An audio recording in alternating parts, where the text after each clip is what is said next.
show with, of course, Microsoft's big India bet. In fact, Microsoft's president Satya Nadella was in Delhi today after addressing the first leg of his visit in Bengaluru yesterday. In fact, he was also addressing the second leg of the Microsoft AI tour, and he expanded on yesterday's announcements around Microsoft actually investing $3 billion in cloud and AI infrastructure and, of course, skilling in the country. Now, Satya Nadella said that the $3 billion investment is the best stimulus to partners in the energy sector, and these investments will eventually turn into GDP growth for the country. He also added that Microsoft's platforms are grounded in trust and security. Let's take a look at what else did he have to say.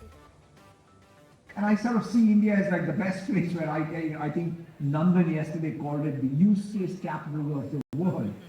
And I like that metaphor because I come here and I learn a lot about how to have really broad impact. And the scale in India is the other thing, right? Numbers here for anyone, is just, hundreds of millions of users of anything. And so that's the other side of it, which is exciting to see. As a multinational company, I don't take sort of our permission to operate in India as granted. I think of it as it has to be earned each day by ensuring that our participation in the Indian economy is leading to local surplus. That means small businesses here are getting more productive, the public sector is getting more efficient, large companies out of India are becoming globally competitive because of our contributions or help, and health outcomes, education outcomes. So that's, at the end of the day, our mission is to empower every person in every organization in India to achieve more.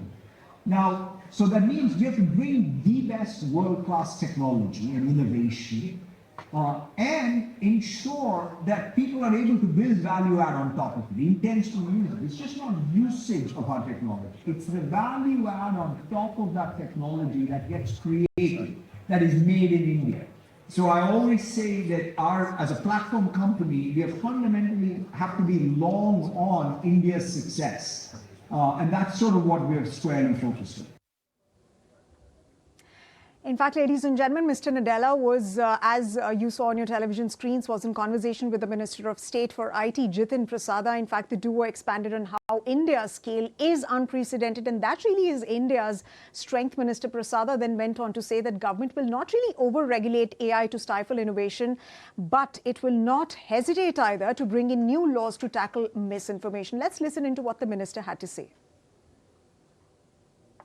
The government is very clear that it is pro-innovation, and we don't want to over-regulate to stifle innovation. That's very clear and has been the story so far. But of course, we are aware of the risks that AI involves. We've seen elections in a democratic setup. We've, in our last Lok Sabha election, there was a deep fake on the Home Minister, which was, going very viral. But so those are big challenges, and misinformation is there. So right now we are looking at pro-innovation with the existing laws that we have and the intermediary guidelines that have been set. So it's more of self-regulation, and that's where Microsoft and the big tech companies come, where it's all about trust. But I must tell you that the challenge becomes bigger. The government will not hesitate in bringing in legislation and new laws to tackle this issue.